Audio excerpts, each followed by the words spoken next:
he telling them what to do. You know what I mean? So they gonna do whatever. They gonna treat you like, well, hey, inmate, come here. Get over here and get against the wall. Bend down, spread your cheeks. Yeah. Dude, they talking to you like you ain't human. You know what I'm saying? It's just like cattle, they got a number.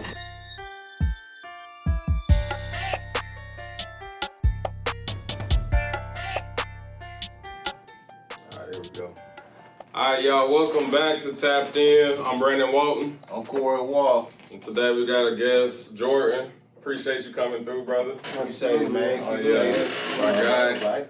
You know what I'm saying? Today we're going to talk about life after prison, and we're going to dip into the caste system also and how it's set up in America specifically to make sure you stay in a specific class your entire life. So I know we was talking to you, said you hadn't really heard of it.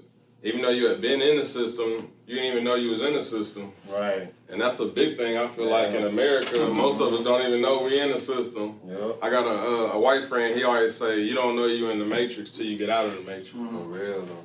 You just be in a cycle of things, thinking you making your own decisions, and you not really making your own decisions. It was really predetermined for you, but you didn't even see that.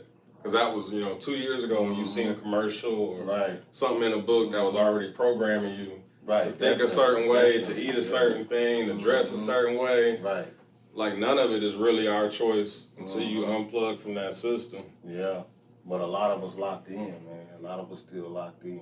And it's hard. Even when you find out you in it, it's still hard to get out.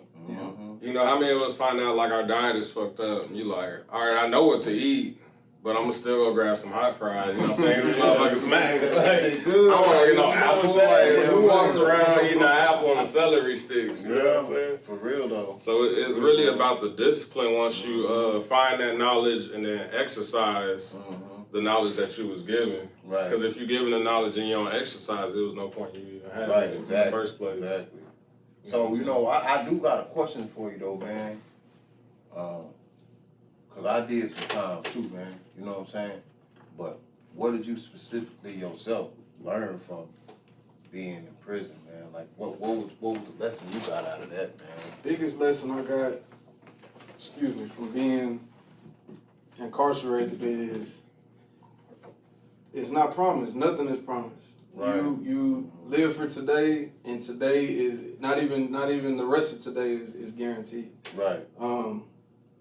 My daughter then, when I was locked up, was 6 years old. I came out, she was 8. I lost all that time. Yeah. You'll never get it back. Yeah, so, and like now, in total, I've spent almost 8 years incarcerated away from her, and finally, this is my longest stint. So what was your longest about? My longest I did 2.5, but it's been, I've been in and out. I did 5 years on parole from 2012, 2016, and the last few years since 2016, I've been in and out. In and out. And like now my daughter's driving, she just had a birthday. Wow. And it's like, damn, where all the time go? Yeah. And it's and every day it's the same old thing. Some people say they don't have enough time for this. They got too much time for that. And it's like, no, you got right now. Is what it feels like, because aside from your job or whatever you do for money, everything else is borrowed. That's it. Yeah. You see people every day get in accidents, and it's like, damn, I wasn't expecting that to happen. You never expected that. Right. You're always on some, I just seen it. Yeah, I just talked to him yesterday. You just text me. Yeah, so being locked up, out of sight, out of mind, that's quite literally what it is. Like, them people are there. You don't always have time to sit and consciously, communicate with it unless you're answering the phone. But unless you're really there spending that time, consciously spending that time, you losing it. Right. You just, it's... That's why, that's why it's when I think Brandon was talking about it, he was saying something on one of the episodes where he was saying, like, really a lot of people look at the money, but it's not the money, it's the time that we need to be trying to get back. Because once you get your time back, then you can focus on more things. You can spend time with the people you love. You can do more. You can live a little bit more.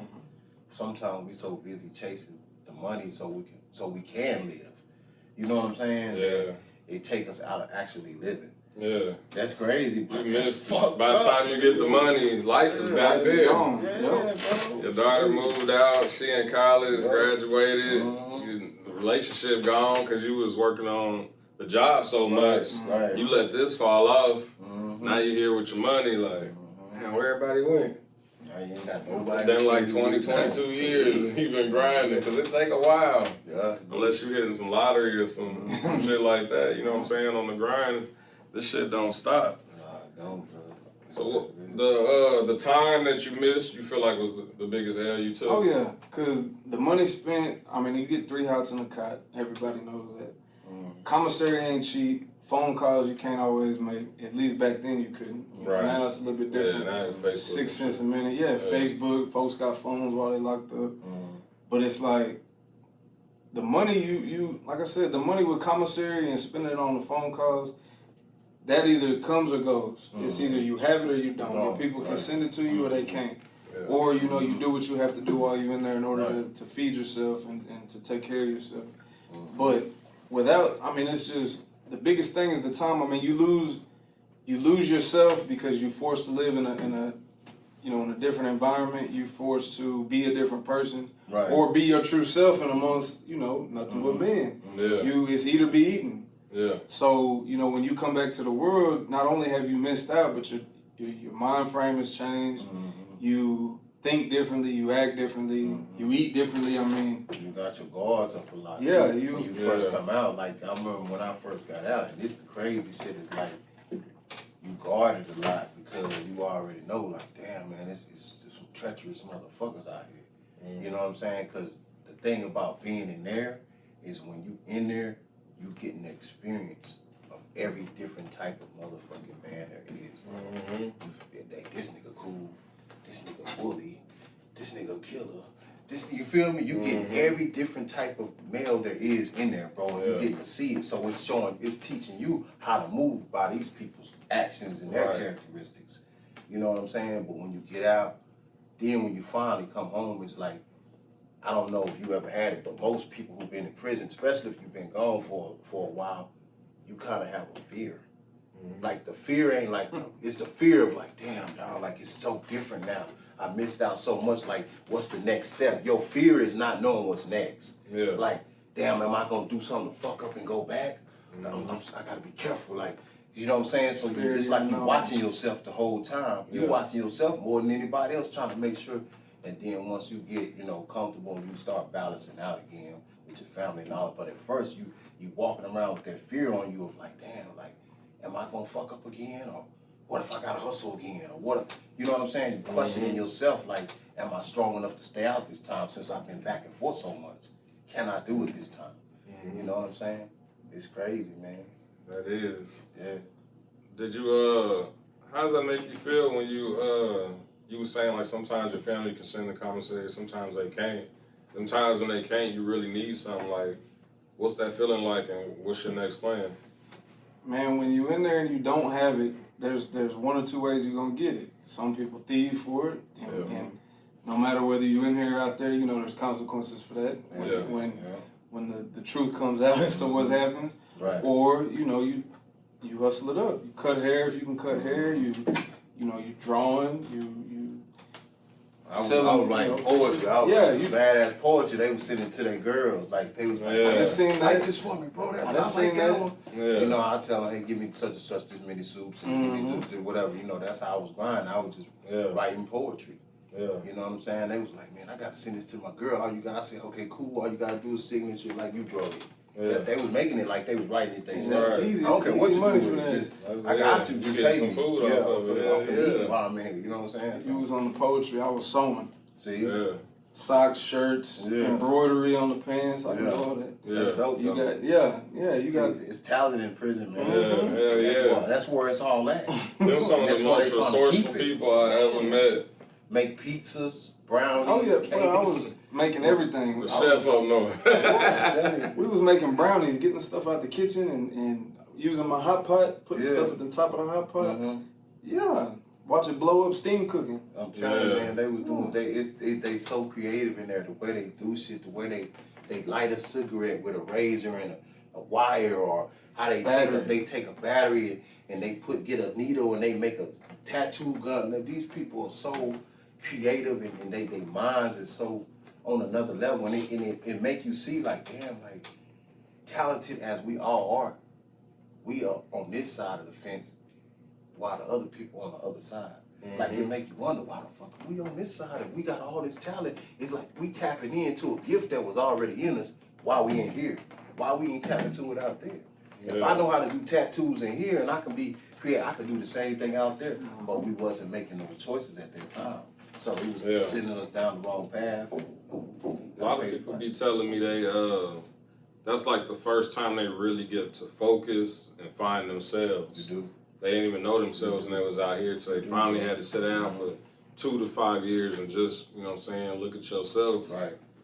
So that's when you start finding talents that you had. You could always have done tattoos or sewing or whatever, but you was out here chasing money and hoes or whatever you was doing, you know what I'm saying? Right. So you wasn't tapping into that. No, Nigga would have came, you like, hey, bro, you want to learn how to sew? You like, man, fuck out of here. I ain't got time for that. I'm about to move these keys real quick. Nigga talking about sewing. But not knowing like them emblems and them symbols and all that stuff. Could have been a whole business out here. The whole business. Look at Gucci and all these signs and symbols and all that stuff, man, blew up to be something from a symbol that's just printed on a regular shirt. Oh, I like the way that design look. That design had to come from somebody who created it.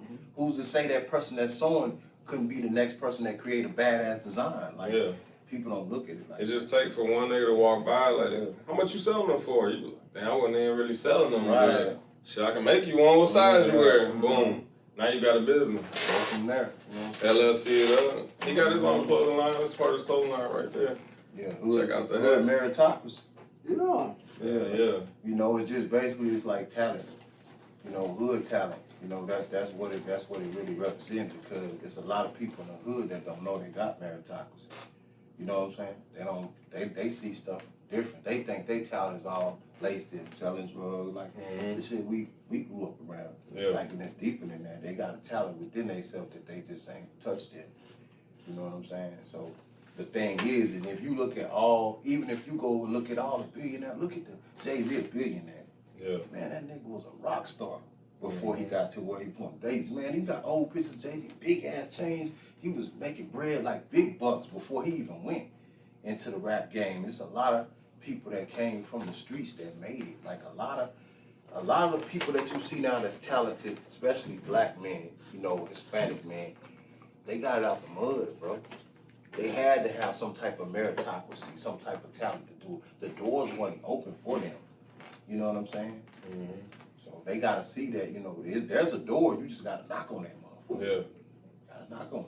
So what do you feel like what was the biggest thing you learned about yourself while you was in there that you didn't know before you went in there? Damn. So it's coming to you too, so you gonna get your mind right. Yeah. I knew he was gonna do that. I knew it, man. Man, the biggest thing is I this time around, because my trips, I've been in different stages of my life. But this time around is I don't need the company like I thought I used to. Like, I'm all right by myself. Right. Yeah. I spent a lot more time this time in a sales setting where I could actually close myself off. I didn't have to be around everybody like you would expect to. Yeah. But this time around, because I am so much older than I was the first time I went down, man, I'm okay by myself, you know, and it's okay to say no. It's okay for solitude, not in a negative way, you know, to where you just close everybody off and say fuck the world, but in the sense that, you know, I'm okay by myself. I can go to work, come home, and just chill. Yeah. I don't have to go somewhere, do something. I can just be still. I can just be. Because, you know, when you locked up, you don't have a lot of that. You got, everywhere you go, whether you pissing, shit, and showering, somebody's right there. You can't go to the store without somebody looking in your bags trying to see what you got. I can go to Walmart, spend a couple $100, come home and enjoy what I bought. Yeah. I can eat it. I can not eat it. Yeah, whatever I want. Yeah, I still don't mind. In the middle of the night, it's there. You know it's what I'm right saying? there. I know I can go to the fridge and open it. So it's like, man, all the time spent, you know, around people.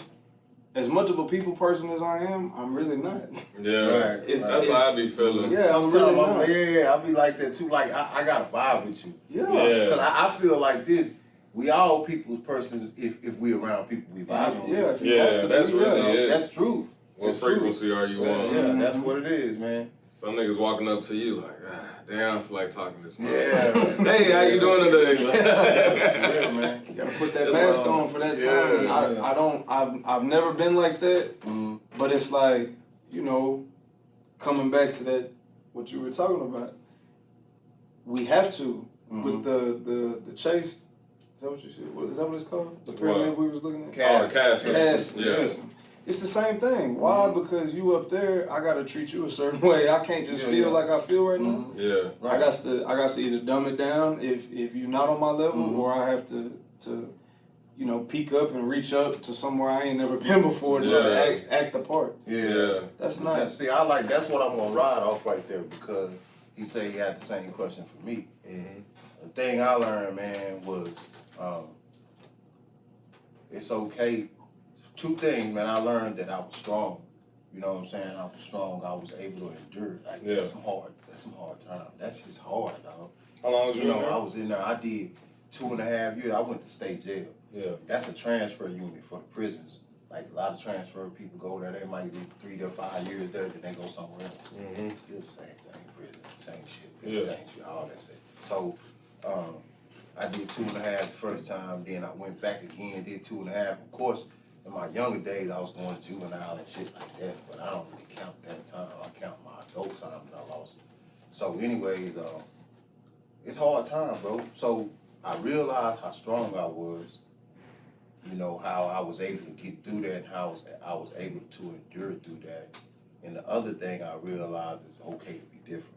Like what he said, it's okay to be different. It's okay not to rock. Like you got a whole crowd of people rocking with, man, niggas over there beating on the door and they disturbing the peace, and the guards come by, they talking shit to them. And it's okay to be the nigga in the background just watching them be crash dummies. You feel me? Like I don't have to be your kind of cool. You feel me? I'm my kind of cool. I'm a stand out. I'm uniquely me. You know what I'm saying? That kept me out of a lot of trouble too. I didn't get into a lot of shit when I was in there because I played the backfield. You know what I'm saying? Stayed out the way and shit. I wasn't in nobody's business. You know, I did me.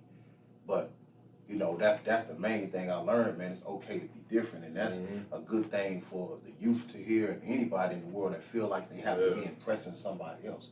You don't have to do that, because if you steadily try to be somebody else, you'll never find yourself. And if you never find yourself, you ain't gonna never tap in. You feel That's live. What was the hardest part y'all families had besides time away? Like, what did they tell you? Like, I'm struggling with this while you gone. Right. Cause y'all fill the space, and that space is void. Is it filled with someone else, or is she just trying to hold it down with the kids? Man, I know this past time I was gone, of course, the coronavirus happened. So, you know, while I'm locked up and dealing with something completely different, my whole family, you know, everybody but me is dealing with being a different kind of locked up. You know, can't go nowhere. Right. Can't do nothing. You know, we just locked up in the house. Yeah. So that would be the biggest one. But then, you know, more lost. My ex-wife lost her kid's dad while I was gone in the midst, right before the coronavirus happened. So she messed around, and not only was I gone, we were still together at the time. But then, of course, we get news that this deadly virus is coming to the country, killing folks. And then, you know, she speaks to him, and then she gets a phone call that the man's gone. That's crazy. And then has to deal with from that virus. No, from a gunshot. He was a gunshot victim. Even worse. Yeah. You know, this man lived in Killeen, died in Harker Heights. And what's so crazy is he's, God bless the dead, he 5 miles, he died 5 miles away from where he rests right now. Just going out to enjoy himself before, you know, his we're not gonna get into the specifics, but you know, that's the loss that she had to deal with, her and the kids. And we talking about 2 kids that I was with every day before I got locked up. Right. That's cool. So, you know, not only did they lose him, but now on top of that, while they're grieving, they don't have me either. And I hate to say it, sometimes I feel a lot of guilt from it, but it's like, damn, if I hadn't been locked up this time, would the pages of the book been written differently? And would he still be here? Right. Because more so than they need me, they need their father. Like that little girl, you know, every word, every step is on him and everything that he's taught her thus far. In the same way with their little boy. I mean, there's a bunch of things that I can teach him, but that's his father. Right. At the end of the day, that's his father. Right, like, yeah, I've been there, but excuse me, that's his father, that's his daddy. Yeah. And it's like now, with the things that I can do, the things that have been done even for my own daughter, like there's a lot of time that has to be made up, but can it? It's always the thing that I come back on, because the first time I sat with my daughter when she's now legally driving, all I do is look at her like, damn, everything building up to this, where the fuck were you? Right. Like, thankfully, wasn't nobody else in my shoes, you know, to teach her the things that, you know, how to treat a woman and all those things. I didn't have to worry about nobody else because I've established myself in her life. And, you know, my brother and sister and my you know, my mother and my father, all my family that I love and care about me, you know, they know now that I'm on a different path. They know now that even though, you know, we've gone through these trials, I know, you know, they're not going nowhere. Right. You know, not saying that it's okay for the things that I've done, but they see it as the past is the past. Like, hopefully you've learned something, and hopefully we can move past this and we can grow from this. Right. Because, you know, the pains that I've had with my daughter, that we cleared some stuff up yesterday. We had a little tiff, and she almost said some things she didn't want to say. Right. But a lot of that stems from my absence. A lot of that stems from the choices that I made. A lot of that stems from my incarceration. And so now that I have a choice to either continue to be on the bullshit, or I can continue doing what I'm doing, get up and go to work every day. Yeah, grow from it, man. You know, it's a no-brainer, and not just that, but I got to set an example. Yeah. Because on the one hand, if a man is continuously living her behind bars, that's gonna be the norm for her. That's who she gonna seek out. Yeah. So it's gonna be her on these bitch ass websites trying to find a nigga to love behind bars. Write an inmate. Yeah, write an inmate.com. Yeah. Or thuglove.com. It's crazy that it's come to that they have sites like that now, where you can actually be hooking up with inmates, marrying females, inmates, type shit. dating inmates. That's It's just crazy. as fuck. It's crazy. When I was in there, it was one time, man, you know what I'm saying, where I was locked up and I got a visit from my middle daughter mama. At this time, my middle daughter was about maybe like 2.5, 3 years old, you know what I'm saying?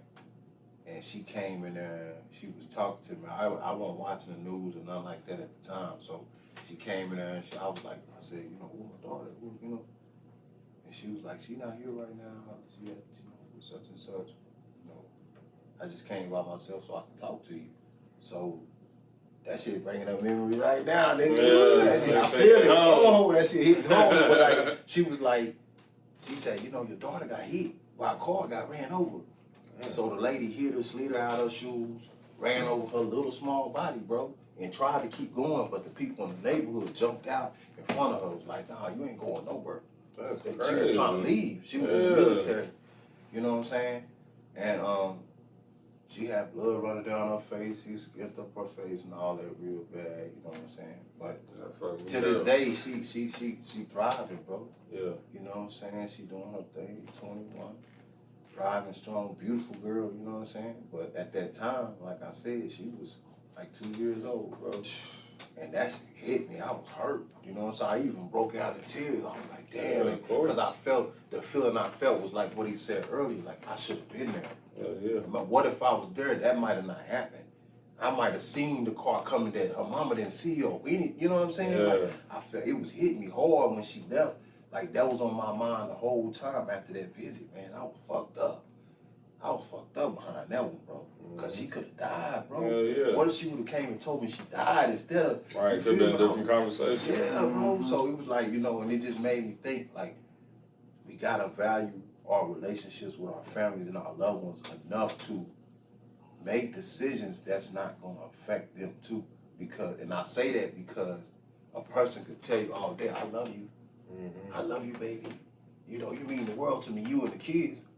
But then after that, you go out, an hour later, you go rob a bank and put yourself in a position to go to prison for life. If you love me that much, why you put yourself in a situation for them people to take you away from me? Yeah. You see what I'm saying? We got to think like that. Like, damn, I love my family enough not to know. I know I can't go out there and try to push no dope no more. Because I know what the risk is, what I'm going to lose, who I'm going to leave behind. You know what I'm saying? When I'm gone, I'm taking everything that I'm leaving on the table with me. You feel me? So that's how we got to think now. You love your family like you say you do. Do the things that's going to keep you steering in the right direction so you can't get taken away from them. Because the system will raise your kids, or another nigga will raise them and raise them the wrong way. Yeah. You see what I'm saying? Put their values in them. Right. You come back, won't even recognize your child. Right. Like, who taught you to talk like that? You didn't talk like that when I left. Right. Right. Jimmy? Who the fuck is Jimmy? Who got you cussing and stuff right. and skipping school? You ain't like that. So how'd you like work through the mental part of that to a place where you, I can't even say it was comfortable, but you could just, you know, walk with your head up still. I really, man, I just did a lot of reading, bro. Yeah.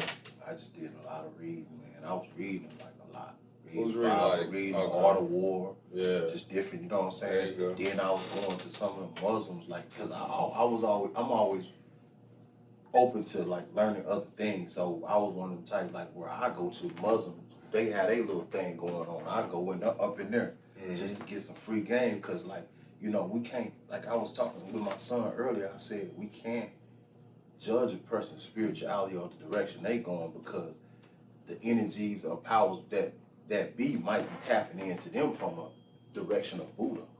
But if that direction that they go and serving Buddha is changing them and making them a better father, a better husband, a better whatever, then I'm all for it.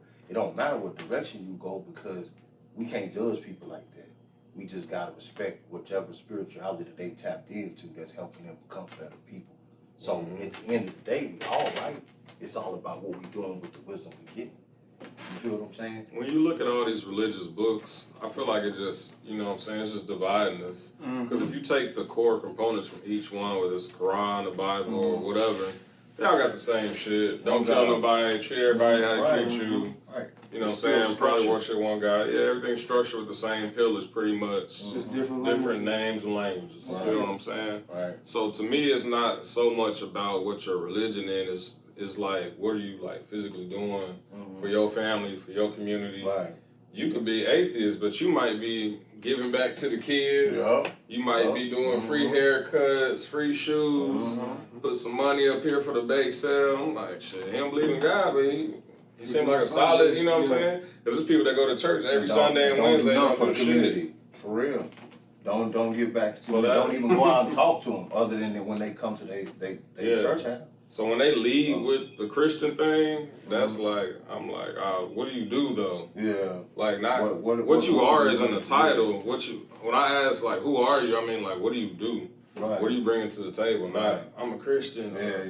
I'm a barber. That's not who I am. That's something that I do. That's something. And I think you spoke to that before about, you know, your work and your gift. It's two different things. Yeah. Your work and your job is two different things. Yeah, your work and your job. And like I stress it. I stress it because your credentials is not this piece of paper that you go to school for. Like I said, I'm not knocking people who go to school, but it's not just embedded in the straw man that's created for you. Yeah. That's a straw man that they create to say this is who you are because it says this on the paper, but your credentials is already embedded in you from the day of birth. So if you got a doctor with gifted hands, that doctor's gifted hands of him being a surgeon was already embedded and instilled in him when God created him. Right. His credentials was already there. Yeah. The paperwork is just for people to see. It's just technical you know what side I'm on learning. That's all it is, bro. You know what I'm saying? That's how I be feeling when I be like stepping into new gifts, I guess you could call it. Cause it's like I picked it up so fast. Like how I pick it up that fast, it had to be in me already. There's no way I should have learned that in 1 year and somebody else take 10 years to do the same thing. Right. And I never really, until talking to you, really, I never really thought about what it really meant to be, you know what I'm saying, working in your gift and just working a job. Right. Because in America, everybody goes by their title. I ask, what you do? You're going to be like, I work at Denny's. And I'm like, nah, that ain't what you do. Like, that's some bullshit. Like, what do you do? Right. And you like, oh, I take care of my kids. Like, you spend with my kids every day. Like, okay, you're a father, you're a leader, you're a provider.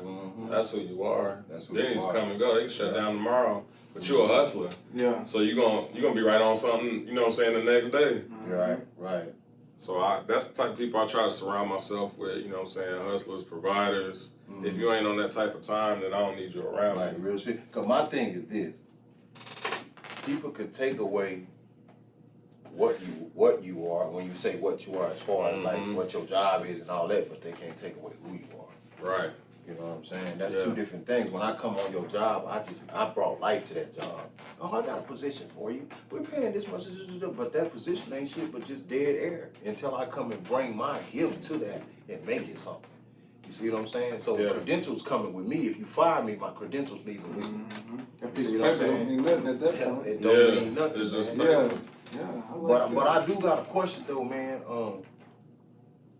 As far as the caste system goes, man, do you feel like, you know, even when it comes to the prison system and stuff like that, do you feel like that plays a big part in how it has affected the system design right now, how it's affected like what's going on around us right now? How do you feel about that? Absolutely, man. You look at the one, at least the last one I just looked at, you know, you got at the bottom of the pillar, no collar. Yeah. Go read that. Read that out from top to bottom. This the pyramid, y'all. We got the societal caste, quote unquote caste system is how it's worded. So we got 5 levels of this pyramid. So at the bottom you got no collar, top of that you got blue collar, and you got white collar, the wealthy / powerful, and at the very top celebrity. Okay.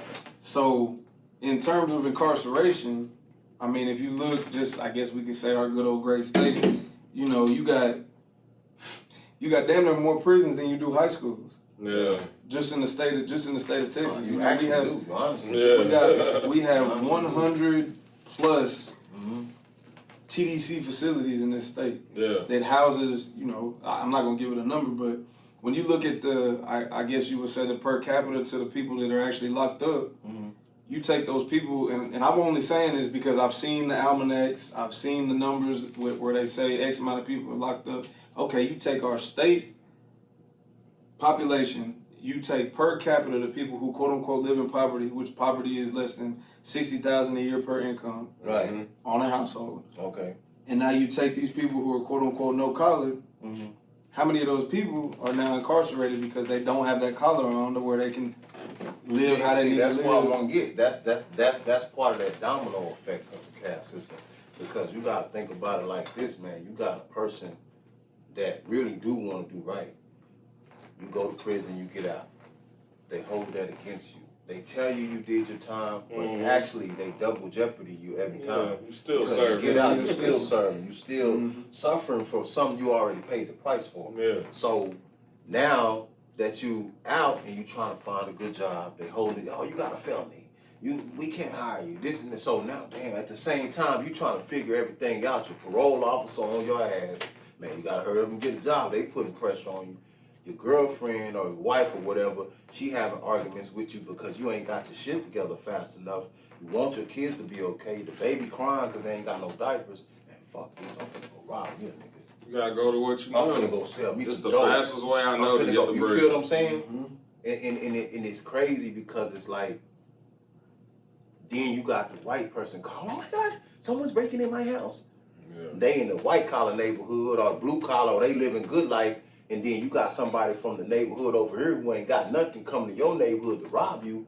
But the fucked up part about it is your people, I'm not gonna say your people, let me say it the right way. I'm gonna say the people who design the system that's of your culture are the main ones holding the people back that's robbing your house right now. They the main ones keeping them pressed in the corner to even want to rob your house. Yeah, I wouldn't even be fucking with y'all. You see what I'm saying? If they gave you the opportunity. A little more opportunity and a little more space. And a lot of that comes from, I hate to say it, but that straw man's, I know what you're talking about with that. We're not going to push too much on that. But that system that they've created is, I mean, at the end of the day, we all know what it is. It's a money-making system. That's what it's always. Yeah, so you come to me for money, I'm gonna give you the money, but you bringing it right back to me. It's a big ass circle. 6 minutes. Yeah, it's a big ass circle. So Right. at the end of the day, it's a failed system in the sense that, for one, there's no rehabilitation in the first place. At all. So while you saying, hey, look, we're gonna put you in timeout, Yeah. you're not learning nothing. Yeah. You Rarely come out the same way you Yeah, were. rarely are we teaching you skills. Right. Rarely are we teaching you any way to learn or benefit or to even be productive. Because they say they want you to be productive. We'll go with that lie. Okay. We want you to be productive. But at the same time, the system you talking about, guess what? Now all of those check marks I have next to my name, or the X's I got next to my name, that says I got X and X felony, I got X and X misdemeanor, and I've done all of this bullshit in my life from school until now. Mm-hmm. And because of that one reason, you're not even gonna give me a chance. Yeah. Your whole life is over with for that one reason. Yes, Okay. but guess what? You come back to jail, I'm gonna put you on probation. I'm gonna make you pay for your freedom now. Mm-hmm. See that? And now all of them good things that you think you're doing, I'm really just getting back at you, and I'm giving you enough rope to hang yourself. That's it.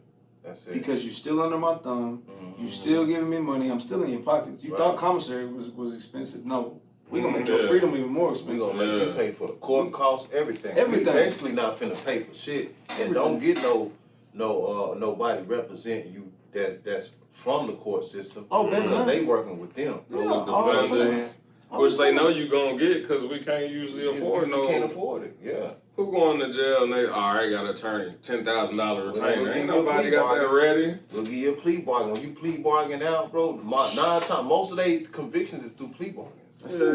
You know what I'm saying? And that's a crazy, messed up system, man, because when you got a father's locked up, the mother out there struggling, she trying to figure out the best way she can. When she finally do get her shit together, the father might get out. Mm-hmm. When he get out, he like, damn, I really have changed my life. I really am ready. I really am ready to, do what I'm supposed to do. And he might be trying to bring that to the table. She don't even want to hear it. Yeah, she like, I changed my life too. And I I ain't fucking with you. feel a certain way towards you now because you left me out here going through this. The system is designed to separate us from that. Now our daughters, they growing up and they fast. The young boys growing up to be managed. You know what I'm saying? And then the daughters, they reaching out to, like we said earlier, the type of men that they might think their father was. Because sometimes these fathers might go to prison, but it might be a good cause, but it was just a bad choice. And now they feel like, well, shit, I want a nigga that's locked up in prison. I'm finna talk to me, a nigga that just got out. And he got these but the qualities your dad might have might be good qualities. It was just a decision he made that one time that fucked his whole life up. You know what I'm saying? So it trickled down to the kids too. It trickled down to the household. It's a cold system, man. So now, throughout your experience with law enforcement, pertaining to your cases that got you locked up long term, do you feel like it was handled correctly or it was unjust? Ooh, that's gonna be on question. both of them. That's that. That to me, Drop that right there. Yeah, drop that. We gonna pass the. I'm gonna be. He gonna pass the rock. Pass the rock in a minute. You know what I'm saying? I think it's more like Cause I don't mean to cut you off, but sometimes it's like, bro, you did that shit. Like I got cousins that be like, oh man, this is festival. I'm like, bro, you shot that dude. I seen you on camera. It was you. It was me. Yeah, not to be on their side, but bro, you did that shit. Yeah. You know what I'm saying? But Everybody knows it was you. Yeah, you the only one with them Nikes. I mean, it's things I did that I did get caught for that I done. I'm not saying, you know what I'm saying? But at the same time, it's like, when you inside there, it's like the people who, the guards and all that shit, man, it's kind of like, if you think about the whole system of slavery and shit, you had the overseers and shit, over the slaves and shit. And the overseers, they taking from the head, he telling them what to do. You know what I mean? So they gonna do whatever, they gonna treat you like, hey, inmate, come here. Get over here and get against the wall. Bend down, spread your cheeks. Yeah. Dude, they talking to you like you ain't human. You know what I'm saying? It's just like cattle, they got a number for you. They ain't calling you name, they gonna call you a number. Come here, inmate. What's your TEC number? Then you gonna tell them your number. My number is such and such, or whatever. And that's what your name is. Your name is that number. It's like they take a cow and they brand them. All you is herded cattle. You know what I'm saying? And that's how they treat you when you in there, bro. Like some of them cool, they chop it up with you, the guards and all. But for the most part, a lot of them that's working in those prison systems, like they got bullied in school, one shit. Some of the females, they got problems with their niggas at home, so they come in there and holler and talk to you crazy because they can't talk to their man like that. So it's like you getting ill-treated a lot, bro. You getting ill-treated a lot. But you got them few that's cool, don't get me wrong. Like I said, it's all about how you move, too. If you stay out the way, you pretty much all right. You know what I'm saying? What about actually in the courtroom, like the judges, prosecutor, your attorney? Was you handled correctly in there? Nah, I wasn't. Wasn't in I there. wasn't. And the reason why I say I wasn't because even though the attorneys was cool, they had a good demeanor and stuff like that. They didn't lace me up on the penal codes. They didn't lace me up on, hey, look, the whole setup really is, I'm going to tell you, hey, I got your back, man. They're going to try to get this many years. Why don't you just take this plea bargain? You still could have told me not to take it and fight it, too. Because you knew if I would beat this charge or not. You knew if I would, if I wouldn't, if I, you know what I mean? They make it seem like you ain't got no way out. Like it's no way out. Like, but I'm going to just take this 2.5 instead of 10. Because that's too big of a juggle. Yeah. When really you could have just said no and you could have been leaving this motherfucker. Yeah, on probation or, you know what I'm saying? You know, sometimes it's cases where you can fight it and you don't be on nothing. Yeah. But see, we don't be knowing everything. We don't know all the penal codes. We don't know how they really work. They use a lot of words like those codes because it's like Spanish to us. Yeah. Or it's like Chinese words to us. Like these codes really mean certain shit. So if I use these type of words while I'm in the courtroom as a judge or attorney or whatever, the person who I'm representing ain't gonna know what I'm talking about, but they know what each other talking about. So we finna hang his ass. Yeah. You feel me? And that's just how it really pretty much go, bro. And a lot of times we pretty much gave ourselves time because, back to the straw man, we gave ourselves time because the whole time they were judging us, they weren't judging us by the character who we was, they were judging us by that straw man that was created. You feel me? So a lot of people doing time behind the straw man, dog. Behind an image they give you. So if I say, man, I don't like women. I don't like women because they always bitching. You know, let's just say I said that. And they'll be like, so you saying you're abusive to women? You saying you'll hit a woman and just cut, you know, I didn't say that. I said I don't like women because they always bitches. That's what they do when you win. That's how they do you. Yeah. You know what I'm saying? So you tell, so did you sell drugs and this and that and you did that or whatever? Yeah, I did, but I was just trying to feed my family. So you are a drug dealer. Yeah. I'm not a drug dealer, but at that moment, and that point in time, I sold drugs for that first time. Yeah, you see what I'm saying? Like it's a career move. You see what I'm saying? But that's how they work that straw man. With your words. That's how they play with you in there, and a lot of people hung behind that. You see what I'm saying? Yeah. It's crazy. What about you? You felt like you was handled properly, first of all, in the court, and then once you was already locked up? Man, you know, I've been a lot of things in this life, but a lot of things I'm not as alive. Yeah. I can honestly say, now, according to the law, everything I've gotten arrested for, I've done. Now, one charge that I have, I'm not gonna get too in depth. I'm about to say, don't say nothing on this camera that's gonna get you back locked up, because it's going live. No in-depth conversation on it. But let's just say that the law does not always hold up as the law should be. Yeah. So, in saying that, for everything that I've been incarcerated for, 90% of the time, yeah, I did that. Yeah. You had to, in some instances, you had to come get me. You know, I'm not just gonna hang it up. Right. I mean, it's a cat and mouse game at that time in my life. Right. And at first, you know, me being young, dumb, I would say that, you know, I was treated unfairly. You know, I give you every reason in the book as to why I wasn't wrong. But you know, I played a part, and I can be honest with myself. I can be honest with my family, my daughter, and you know, I can take it. I took it on the chin. I did the time. Like, why now can I not, you know, openly say, yeah, I was guilty?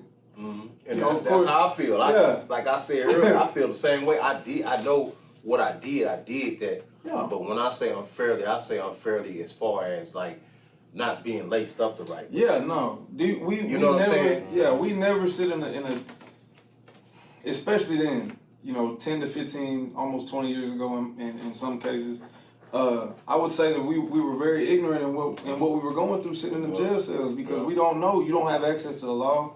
like you should. Right. You know, your court appointed attorney.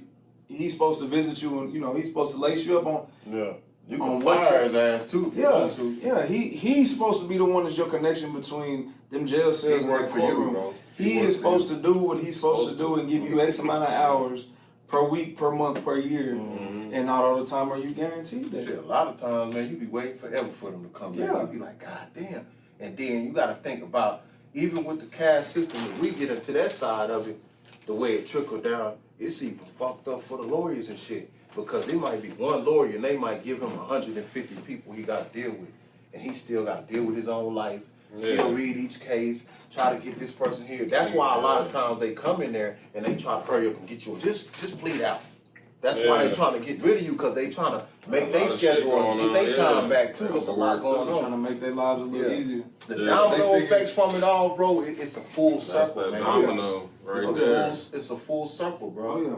Yeah. So how do we, in your opinion, go about changing that? Where do you start? You start at the top, or you start at the bottom? You work from both sides. Some people say it's with the judges. We start there because they're the ones that's given the time, right? And then we'll work with the police stations that are funding those campaigns. Right. Then we go to the prosecutors and the DA, and then we start coming down from there. Because I know a lot of times at elections, we don't know what judges are for election. Right. Only thing they put on TV is the presidential election. Right. They want you to focus on that. Yeah. But it's a bunch of elections going on throughout the year, and you like, what am I voting for? I thought the president was last year. Yeah. Like, the one that's deciding if your uncle go to prison or not. He just got elected for his 40th term now. He's been in this motherfucker 56 years. Man, you know what? Just based on the commentary of that, man, I really think it starts with us. Yeah. Because if we're the same way, if we go out and between the three of us, we go into our individual neighborhoods or our kids' schools, and we start asking and trying to inform people, a lot of people ain't gonna know. Yeah. Right. But if we start somewhere to where, folks are starting to go into their own personal businesses, whether it's the hospital or, any one of, 50 restaurants we got here in town, and we start lacing these are the facts. This is what's going on. If it starts there, eventually it's gonna hit home to the front door of them courtroom to where people are generally afraid of the public. Right. Because we're the ones that are paying y'all salaries. We're the ones that are putting y'all in the positions, and people don't realize that. Yeah. They don't know that them taxes that are coming out of their checks every month or every paycheck is what they're paying for. Is them people who are the ones that are giving you bullshit and killing us. Like these people live next to you and you don't even know them. Yeah. You see their police car out there every day, every night. Yeah. But you really don't know who you're putting in the position. You have no connection to these people. At all. These people don't have connection to their society and the connection to their community. Yes, I saw yesterday I had to go get some parts from my mama's apartments in Belton.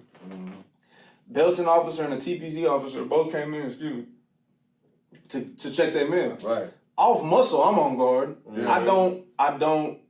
It's a very uncomfortable situation for a million and one reasons. I don't know why, and it's like you don't. It's like it's so embedded in us that even if we ain't doing nothing, I ain't doing no crime, everything legal, you still feel like uneasy when they come around, man.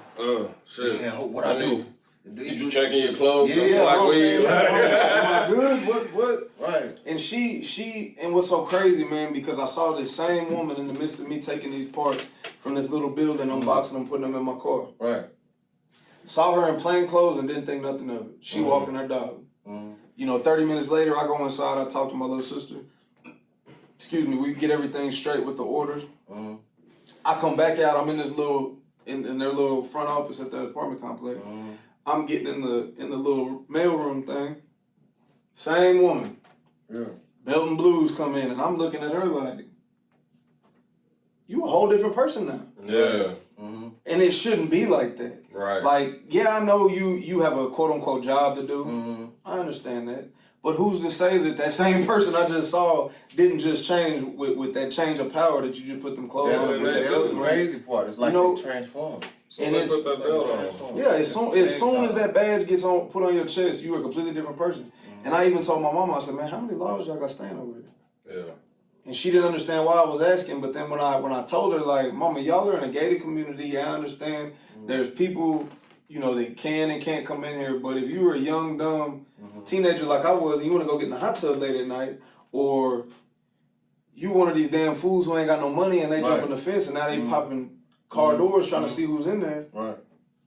Who's to say you or my sister ain't out at y'all's car one night and y'all ain't got no keys, and this officer just so happens to be out in this parking lot. Yeah. They getting off a shift at whatever time, and they don't know you. They ain't never seen you. Right.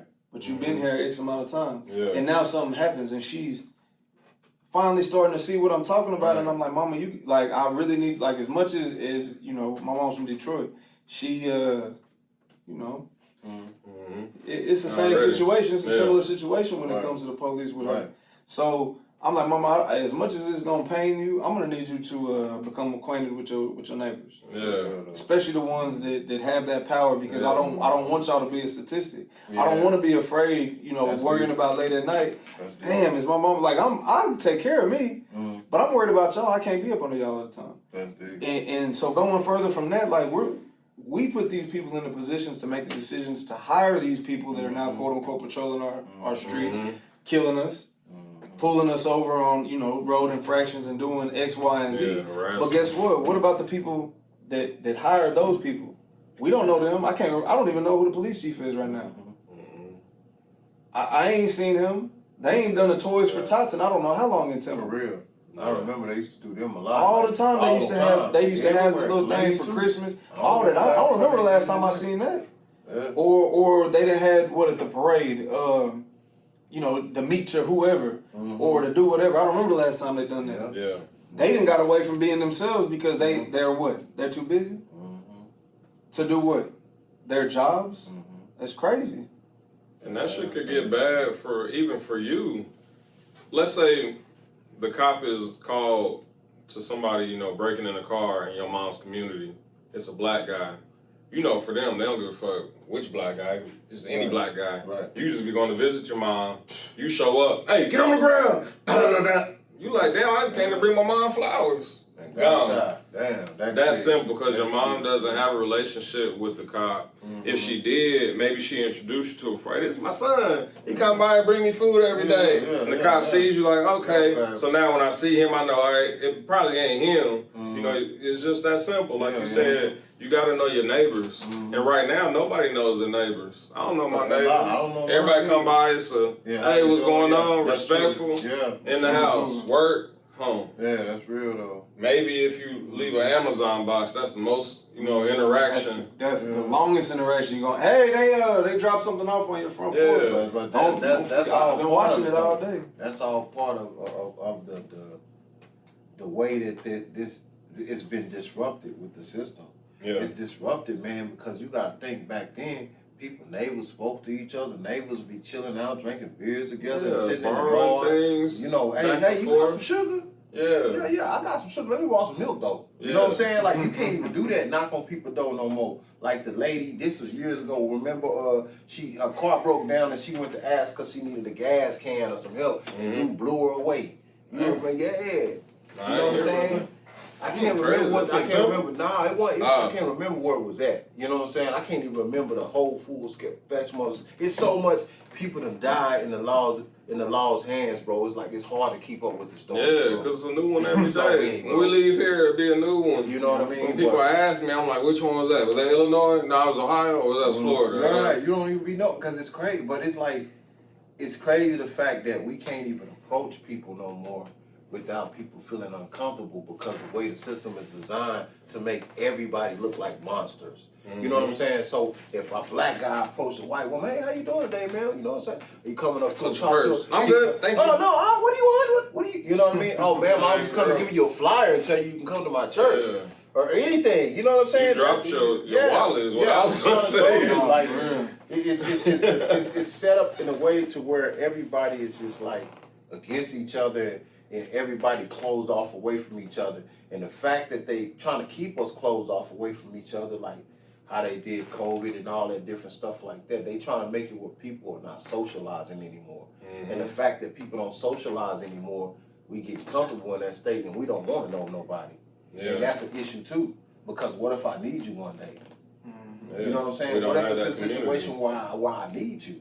Like, hey, my neighbor right here, let me go ask them to knock on their door, and they thinking you trying to rob them and shoot you, and you knocking on that door for help. Yeah. I was trying to see if you seen who broke in my house. Yeah. You been here all day. And then you get shot. You know what I'm saying? Like, it's just crazy, man. That's real big in our community, because you know, black people usually don't want to be around black people. You trying to move into a neighborhood, you like, nah, that's too many niggas over here, man. Niggas hanging out down the street, because you've been taught to think that if a nigga is sagging his pants, with braids, hanging out with a cigarette in his mouth, he a thug. Right. He's a gangster. Like they put that label on the news. They do. They'll put that label. And I laugh because the way they put the ER on there. He's a Gangster. He's a gangster because he hung out at the corner store. You don't know if he was waiting on a ride or maybe he's just a bum. He's just chilling. He ain't got shit to do. That don't mean he a thug. That don't mean that, bro. Like he's automatically robbing people because he got a do-rag on. And that's how white people really think when they look at us. Because that's the type of jacket they put on us. Stigma. They put that jacket on us, man. No good, no job, lazy, violent.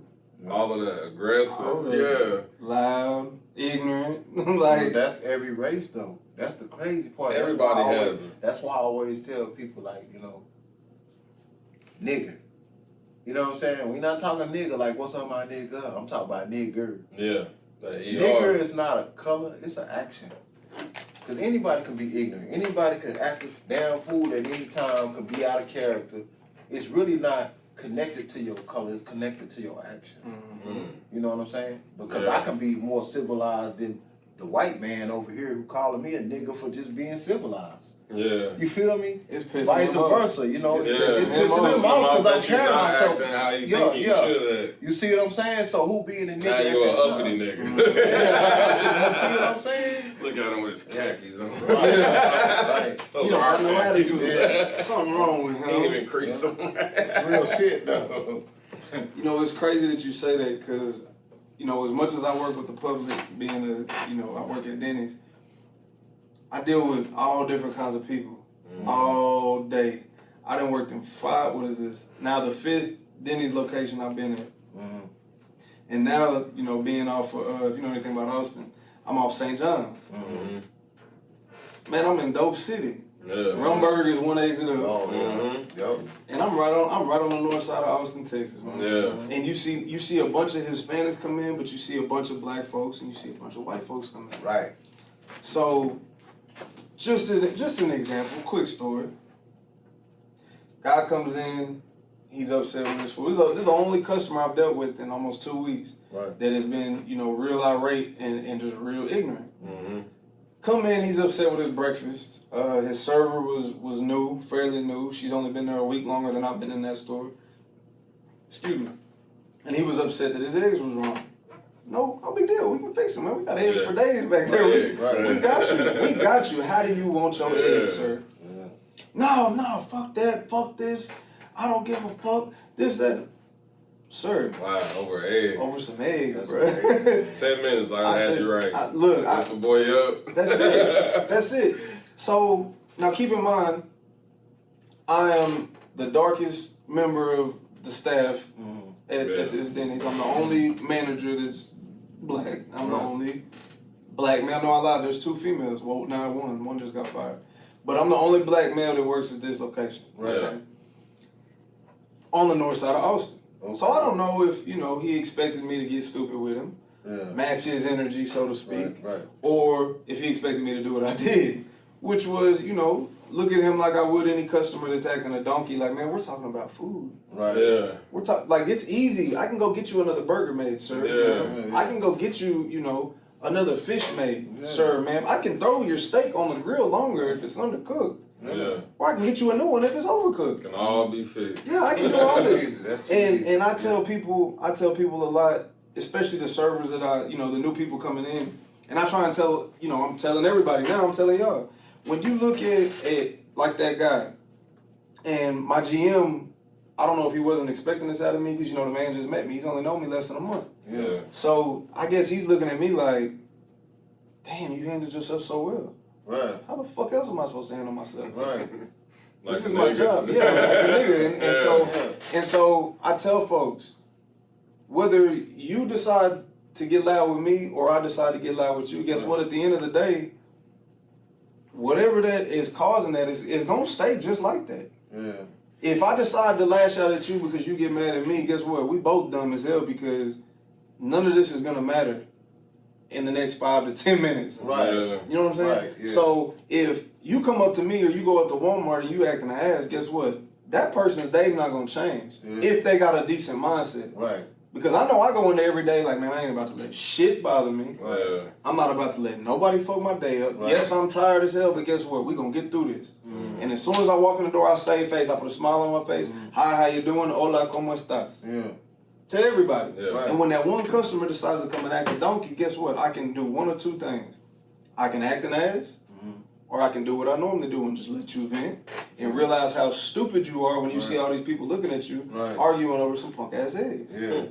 Because at the end of the day, you're gonna be the one that leaves, and everybody's gonna have that memory of you. They're gonna be talking Being that about person. They're gonna be talking cash shit. like, Yeah. girl, Over this some is eggs. tricky. Yeah. And I look at it as something So bigger who than was the that. nigga in that instance? Yeah. You know what I'm saying? Yeah.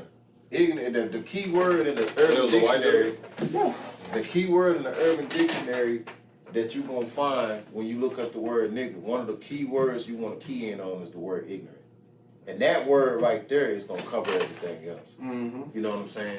The Urban Dictionary, not the Webster's, all this other, they gonna say black is dirty, this, dark. No, go to where you get into a black dictionary or a dictionary where it's gonna really tell the truth. And it's gonna say That's what we need. the main thing is the word ignorant, man. And anybody can be ignorant. You see what I'm saying? So for them to put that word on us because of a melanated skin color, then you acting ignorant when you hung my Uncle Bobo the other day. Yeah. And then put a cross and burned it in front of my house. You was a nigga right then when you did that. Yeah. If you go in the past, like who was the niggas? You see what I'm saying? Those Anybody can actions be a made nigga, you man. It's your actions. Ignorant actions made you a nigga in that. Yeah. So would y'all say that when y'all was younger, y'all worst attribute was how you handle situations? Absolutely. Like your response to Oh yeah. situations? Oh yeah. I was think first with no repercussions and no consequences. Yeah. Until I found out that there were There was consequences. consequences, yeah. I was and then up until probably I would say my first trip to prison. No, I lied. With the humbleness that came with spending my 21st birthday in Harris County Jail and seeing how Harris County rock, Right. with the ignorance that comes out of that, you know, just from, and not, you know, I respect all men and I respect all women. Right. But, you know, you coming out of certain environments based on, you know, a system that is made to fail already. Right. I can't say that it's just Houston in general. I can't say it's North Side, South Side, SWAT, East Side, you know, Greenspoint. None, I can't say none of that. So much love to the H-Town niggas, but at the same time, with their ignorance to their situation, causes the situation in the Harris County Jail to be, you know, a certain experience. Yeah, because you not looking at this situation and this opportunity to get better, to rehabilitate, to read, Right. to fucking sleep. Nigga, you been hustling for how many days? Yes. It's Sit your ass down and just calm the fuck down. Recharge, man. Yeah. Breathe. Get in tune with yourself. Right. So, with spending my 21st birthday, you know, which is supposed to be a joyous, you know, occasion for any human. landmark. Yeah, that's. But then also, you know, for the black man to get that far, and thank God to not be, you know, to not be laying down. And it's sad that you even have to say that. Gotta celebrate it. Yeah, it's a celebration, sad, bro. So, with being at that point in my life, it was, you know, to say the very least, like, hold on, come back to the question because I just got sidetracked. I asked was your worst attribute as a youngster, your reaction to what other people was Yes, doing. absolutely. I had no understanding. I was ignorant. I was quick to anger. I was fighting.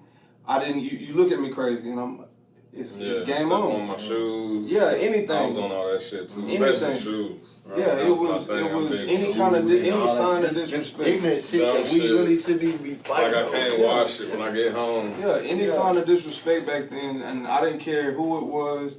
If it was a woman, we about to argue. If it's my mama, I'm just going, you know, it's no understanding. And until I realized, you know, your actions have more consequence on your life than what you're acting like. Mm-hmm. And once I came to the realization that, man, these people will hang you. These people will hide you. Like, it was a hard pill to swallow that, nigga, you acting a real donkey. You acting an ass. Like, people don't have respect for people like that. No. People don't look like, I'm not, like, aside from being a black man, but being a black man and doing the dumbass shit I was doing. Like, man, how do you expect for your daughter to look at you the same? Right. How do you expect for your parents to be proud of you? You solidifying the nigga that they said you was. You are Because wearing they tell that their jacket. kids, like, see, I told you. You wearing that jacket and you're not doing nothing about it. Right. But once that first trip I made, now granted I did have some slips in life after that, but that main one, when I knew for a fact that I was going down for that first time, and I took that trip to East Texas, and I'm sitting in that bus like, all right, this is it. Like, this is what I signed up for. And I had to come to the quick realization: nuts to butt, cut your hair, listen to all these bullshit guards, you know, give all these orders. When I finally made it to that first bump, and I turn around and I look around and it's fight or flight, are you in a situation to where it's fuck, fight, or bust a 50? Or so, you know, I'm thinking it's back in the 80s still. Like, that's what I'm on. Right. It's whatever at that point. Right. And when I realized that my mentality had to change from so much of being so much of a action person and being so much more of a thinking person. Right. That's where it came from, because there was no understanding to the consequence of my actions. It was just act first, ask questions later. Right. Which has gotten me in so much trouble, because I go back and I ask myself, if somebody asks me, man, why the fuck did you do that? Knowing that this is what it's gonna be. Yeah. I wasn't thinking. And that's my honest answer. I wasn't thinking. Yeah. Because now everything is much more calculated. Just like when you know you get paid X amount of dollars per month, you either gonna pay your bills or you're not. Right. And if you don't, what's gonna happen? Your family gonna suffer for it too. That's that domino effect right there too. So, like, because I want to piggyback on what you said when you were saying, like, with the system, like, when you go in there, a lot of people in there, like, this is the thing, man. It's all that shit's calculated, really. Like you said, the thought process on how things change. How can things change if the moves are not being made for them to change? You got a lot of guys, the same thing that you were doing that got you in there, you doing it while you in there. So where do you feel like you're going to get a different result when you get out? If you're not making those changes while you're in there, like, damn, I did some dumb shit, that's why I'm here right now. I can't keep doing that shit while I'm in here. I need to take advantage of this time and grow from this. Elevate myself, read, you know, get myself, do some push-ups, work out, get myself right, you know what I'm saying? And then when you come out, your whole mind and thought process is going to be different. You're going to be more healthy, you're going to be more in tune with yourself. And that's how we have to be even out here. Even out here with the way the system is structured, we got to start thinking different from the way we was told to think and how we was taught to think. And you know what I mean? We got to start thinking different, man. To piggyback off of that, for the kids that's going to be watching, what's the concrete steps you take to start thinking different? Because it's easy to tell somebody, man, you need to start thinking different. Because a lot of old school niggas told me that, and I'm like, what that? Think like what? Like, I'm 18. I'm thinking like an 18-year-old. You 47 telling me that. I don't know how to think like you because I haven't been there yet. So I need a concrete list that you can tell me of, like, hey, when you're about to do this. Or instead of that, how about thinking of it like this?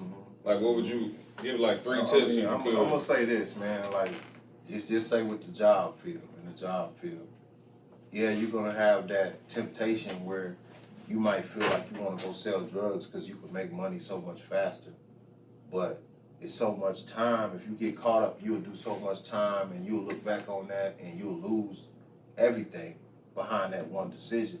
Versus if you do a job, it might be slow, but it's for show. Yeah. You know what I'm saying?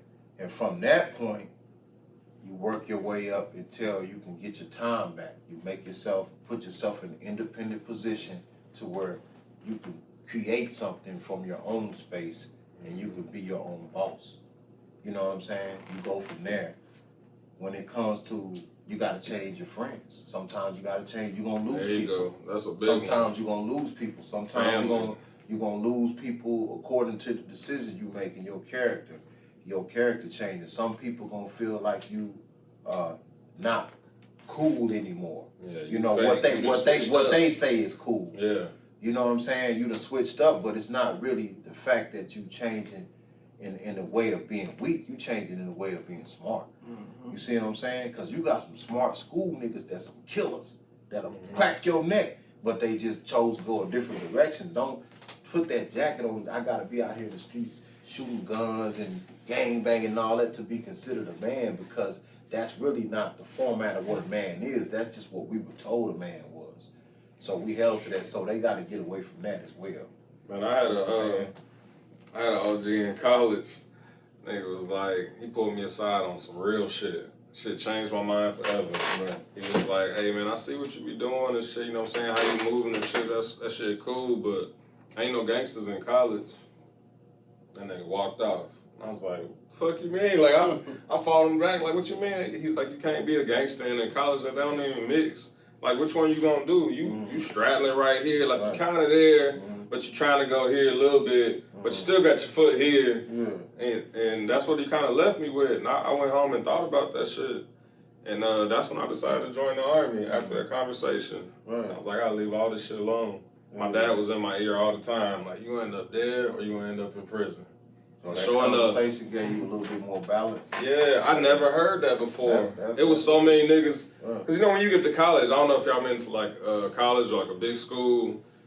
You know, you the toughest niggas from Temple. Yeah. Then you got niggas from Killeen. Yeah. The niggas from San Antonio. We the toughest. Now my city's the toughest. And everybody's the toughest. Yeah. So now somebody got to prove they the toughest. So when a fight break out, you know, high school, it's Atlanta versus Ohio versus Chicago. That type And they of like, shit, you might be on that gangster shit, but this ain't the environment for that. That's you can true. leave that now. That was for the environment here when you was in survival mode. You're not in survival mode no more. So those attributes you learn to survive here Right. that are technically bad, they were good to get you through that. But right here, you can't use them no more. You don't. They gonna hurt you. You don't really even need them when your environment change like in that spectrum like that. You don't really need them. But like I was saying just a minute ago, like you don't have to be gangster in everything you do. You know what I'm saying? And when I say that, I mean like I'm gangster everything. Even the music I listen to, you ride with your girl. Yeah. You supposed to be. It's our honeymoon, honey. You got some bitch. I hate you type music on. Like come on, like Put put some Beyonce on. It's alright. It's cool, gangster. Whatever. You know what I'm saying? But at the same time, like what I was saying earlier, like it's real people, real men. You know what I'm saying? In school too, it's real men that's nerds too. Like I don't have to be a gangster because I don't got the guns and I don't got a money phone and I ain't hanging on the corner gang bang. You come over here fucking with me and my family, I'm gonna fuck you up just like the nigga over there with the gang banging. Yeah. Because you gonna put me in a position where it is fight or flight, and I gotta protect my family and protect myself. So don't think it's weak just because it's on another level or it's a different direction than you're going. That's why we gotta get out of being clicked up and start linking up. Yeah. You see the difference? Clicked up, oh man, he ain't doing what he doing. He ain't cool like us. Fuck him, we over here. You know, all 10 of us over here, man, he ain't cool with us. That nigga lame. He going to class lame, and 'cause he shit going, all the time. Instead of clicking up with people, we need to start linking up with people because we don't know who we might meet, what direction they can take us, what door they can help open for us because we linking up. If you clicking up, you're always gonna have that type of situation where you feel like you too good to fuck with this person or they ain't good enough to fuck with you. You know what I'm saying? We gotta get off that. Yeah. We gotta get off that, bro. Stop clicking up and start linking up because you don't know who you gonna meet, bro. Yeah. Straight up. So, when y'all locked up, it was raining hard as shit. Oh, when y'all locked up, is it back to survival mode like it was when you was out here? Because you can't use college you in prison. Nah, you can't. You gotta go back to where you Put was that mask back on. while you're trying to change into the person that you're gonna be at the same time. No. Because when I get out, I also can't bring this form. Yeah. It's a You battle. got- It's a fight, bro. Yeah. So how do you operate in? We need to stop. So it's raining real bad. Yeah. So the power go out any minute. It usually does that when it's raining real bad. Oh, okay. And then there's a tornado warnings going off and stuff. Oh, sure, we finna lock this Yeah, off. yeah, we got an hour in. Let's lock this up. Let's go ahead and end it. But I to answer that, man, I think it's in this. I'm gonna be honest, man. That right there, that's scary, and I'm gonna tell you why it's scary. It's scary when a man has worked so hard to reinvent himself and to not being that person that was causing him to be pulled away from his family, that was causing him to make these wrong decisions, then have to go back in there and, you know, you still gotta some kind of way formulate yourself to become that person that you once was that you don't want to be anymore. You gotta be that person Like, again. damn, I gotta be this So nigga like, again. damn, I don't These want to do niggas this gonna shit. try me if I'm not. But yeah, you know what I'm saying? It's kind of scary because it's like, what if when I get locked into that person, like I tap into that person again, it'd be hard, that much harder for me to come back. How I'm gonna come back? I gotta come back from that. Yeah. You know, the best quote I heard was from Wallow from $1 Million Worth of Game. I don't know if you watched the podcast. But he was like, I had to go crazy to stay sane. Because when I was in there, the shit I was seeing, I had to make myself believe that that was normal. Mm-hmm. To see a nigga get stabbed up in front of me and keep it moving and not help. Yeah. To see a nigga get jumped that I know didn't do shit, but I can't go help him. I had to make myself think that was normal so I could make it through this thing. He did 20 years.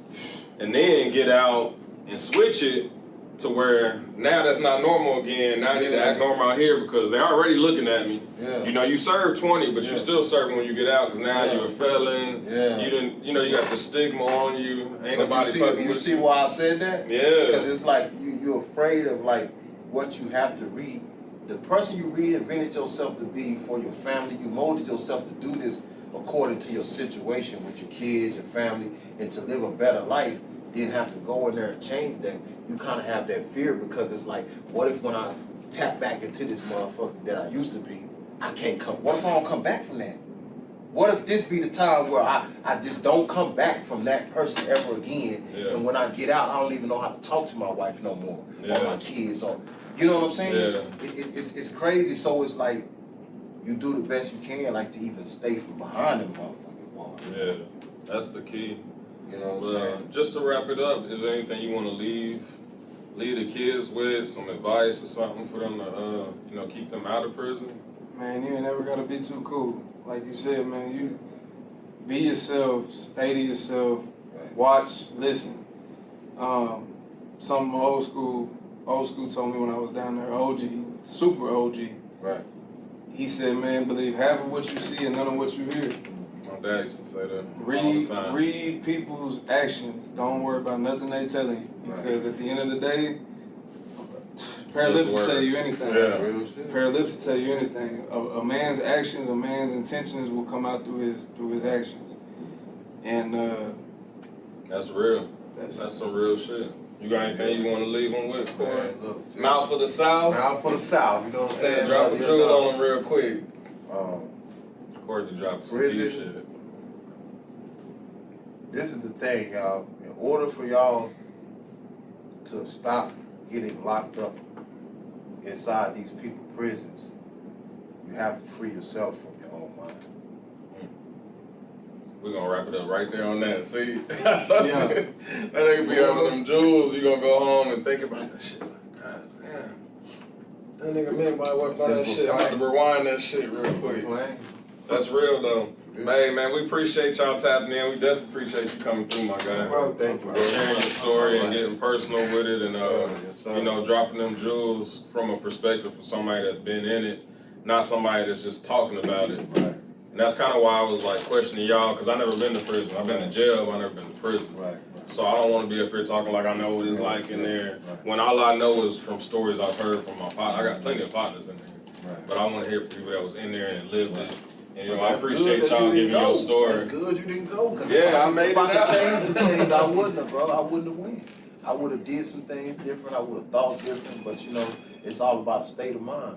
At that time, we weren't thinking like we think now on the level. Nowhere near. If we knew now, we'd be big. Oh, You know for what I'm sure. saying? So, I really got lucky. I probably should have been. yeah. But that's really thanks to my father. My father was in my ear a lot. Don't do that. Quit doing that. Stop sleeping with them girls. Don't hang around him. He a sucker. What you mean? That's my guy. Nah, I'm trying to tell you, he gonna fold. Yeah. And every single time he was right. You know what I'm saying? No. So we're gonna leave y'all with that, man. Y'all stay educated. Stay motivated. Y'all stay dedicated. Stay tapped in. Y'all stay tapped in, man. We appreciate y'all. Love.